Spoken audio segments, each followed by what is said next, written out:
Bon les amis, aujourd'hui on va parler de la colocation. Vous voyez un peu. Si vous arrivez aux États-Unis, forcément peut-être à vos débuts, vous aurez à faire de la colocation avec peut-être une personne que vous ne connaissez pas. Vous voyez. Et si c'est un Américain ou une Américaine, je vais vous donner quelques directives à suivre vraiment pour ne pas mourir dans ça. On est d'accord, on n'est pas d'accord.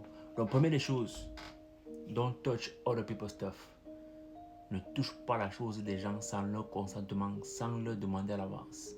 C'est-à-dire que s'il y a un truc même qui est sur ta route, donc vraiment en cas de force majeure, avant que tu pousses même ses mains à ton pied, où tu portes bien, tu arrêtes bien, tu déposes bien. Mais si ce n'est pas en cas de force majeure, laisse la chose des gens. Va dire à cette personne-là que waouh, tu as mis ton truc là-bas, vraiment, ce n'est pas bon et tout, et tout, et tout, et tout. Mais ne touche pas la chose des Américains comme ça. Ne touche pas les affaires des gens comme ça là. Ça sont les problèmes. En tout cas, tu comprends, tu ne comprends pas, tu ne comprends pas. Deuxième des choses, vous savez, on vient d'Afrique et tout. Si par exemple ton colocataire ou ta colocatrice est un Américain ou une Américaine, vraiment fais l'effort. Hein. Si tu veux cuisiner les nourritures américaines, fais l'effort de cuisiner ça en journée. Parce que si tu commences à cuisiner ça la nuit, ça sont les problèmes que tu cherches déjà.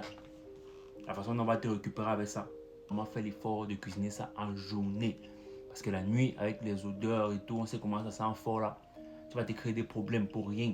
À part si tu es vraiment partenaire avec l'américaine avec qui tu vis ou peu importe. Mais si on n'est pas vraiment les amis là que tu vois un peu non. Et même comme ça, je te conseille pas, c'est mieux de cuisiner en journée. Voilà. Troisième des choses, nettoie toujours derrière toi. Ça doit être un réflexe. Tu comprends ce qu'il dit? Ça doit être un réflexe. Nettoie derrière toi. Dès que tu salis quelque chose, tu laves un truc, tu nettoies, tu passes à autre chose. Tu nettoies toujours derrière toi. Ne laisse pas, tu dis qu'après. Tu dis qu'après, ce sont les problèmes que tu vas te créer. Et seulement, ça doit être instinctif. Tic au tac. Voilà. Quatrième chose, la communication. C'est très important de communiquer. Très important de communiquer. Si, voilà, il y a des règles à respecter. Si, je ne sais pas trop, peu importe.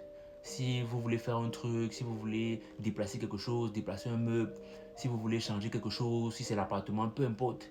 Communiquer. La communication. Parle d'abord même. Avant qu'on ne t'écoute pas. Va d'abord dire. Dis d'abord que voilà, comme ça, comme ça, comme ça, comme ça.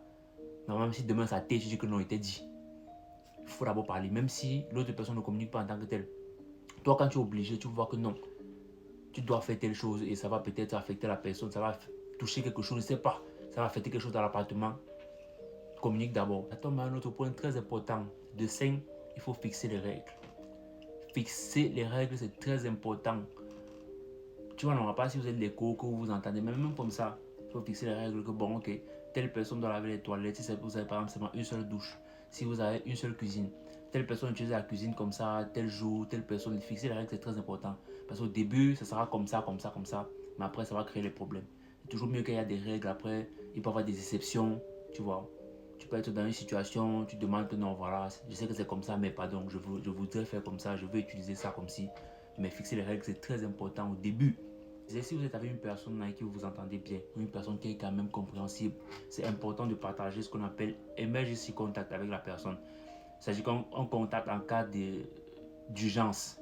Ça peut être le numéro de votre mère, le numéro de votre père, une personne qui peut directement rappliquer ou venir s'il y a un problème, peu importe, c'est important. Mais si vous n'entendez pas la personne, ça sera compliqué. Mais que puis-je faire pour vous? Maintenant, de 7, comprenez que vous venez de deux cultures différentes. Si vous vivez avec par exemple une américaine ou un américain, c'est deux cultures différentes. Ça peut être même un chinois, peu importe la personne que vous allez tamponner.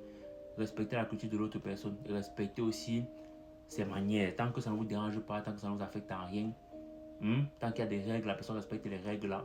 Mais après, sachez que les valeurs culturelles sont différentes. Donc, si vous voulez vous juger dans le cœur, mais après, vous n'avez pas le choix. Allez chercher l'argent, achetez votre maison, achetez même tout le quartier si vous voulez, mais pour le moment là, vous n'avez pas le choix. Maintenant, de 8, essayez toujours d'être d'abord gentil au début. Soyez gentil, soyez souriant, c'est très important. Maintenant, si la personne veut vous montrer que vous courez dans le sac, vous fixez les règles, chacun gère son couloir. Fixez les règles, chacun gère son couloir. Au plus, peut-être bonjour si la personne est quand même polie. Mais si la personne ne marque même la politesse, il n'y a pas. Ah, toi quoi? Tu vis ta vie. tant que les règles sont respectées. Tant que les règles sont respectées, ça va. Tu respectes les règles, la personne respecte les règles. Vous n'avez même pas besoin de vous parler si vous voulez. C'est ta malchance, il faut seulement gérer avec. Parce que bon, dans une maison, il y a deux personnes qui ne se connaissent pas, il n'y a pas la communication là des fois. En tout cas, maintenant, dernière chose qu'il va vous dire. Soyez très attentif sur le dernier point ici là. Si ça ne va pas, non, déménagez. Oui, vous n'êtes pas obligé de rester là-bas. Mieux, hein, tu peux vivre dans la rue. Quelqu'un te voit, il voit que tu vis dans la rue, il t'aide. Que de penser que tu as un chez toi. Alors que là-bas, petit frère, ça ne donne pas sur toi. Si ça veut un peu faire un genre là, non, quitte. Bats-toi, débrouille-toi pour quitter. Tu n'es pas né là-bas. Tu n'es pas obligé de rester là-bas. Et je sais de quoi je parle. Donc, comme on dit souvent, il faut souvent apprendre à quitter le public avant que le public ne te quitte. Si ça ne donne pas, non, cherche un autre endroit. Débrouille-toi. Bon, passant le tien, voilà les 9 petites règles ou 9 petites astuces que je vous ai données pour la colocation aux États-Unis. Peu importe où, je ne sais pas, ça peut toujours vous aider.